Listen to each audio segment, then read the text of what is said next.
I wish Justin Trudeau had put the question forward when he upended 40 years of established immigration policy, but he didn't.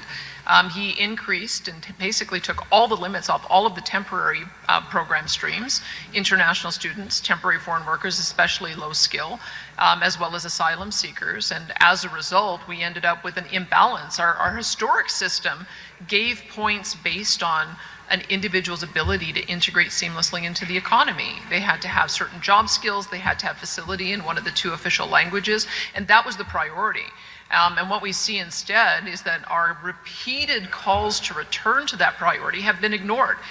We have been asking for some time to have about 30,000 provincial nominees chosen by the province, very similar to what Quebec does, in order that we can provide the demand that we're seeing for provincial nominees, including since we have a large number of Ukrainian evacuees who settled here. And they keep saying no. In fact, instead of increasing the number, they keep decreasing it.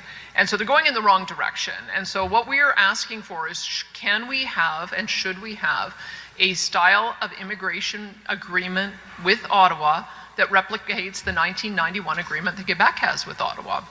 Since 1991, Quebec has had total control primarily over economic migrants. Now, they make a choice to bring somebody in based on whether or not they can speak French so that they can integrate into the economy. We want to make a choice based on whether someone has a job and is able to begin work as a taxpayer and then ultimately move on to permanent residency and then ultimately citizenship.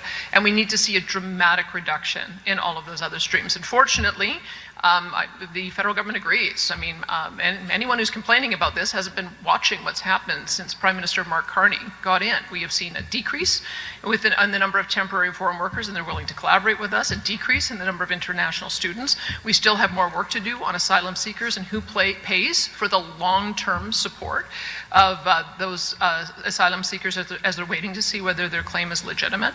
But we want to have control over economic migration because the current system got blown up in the last few years, and we're asking Albertans, which was something they should have been asked a few years ago when all the policies changed, whether they want to go back to something that approaches a more normal immigration policy like we had for 40 years.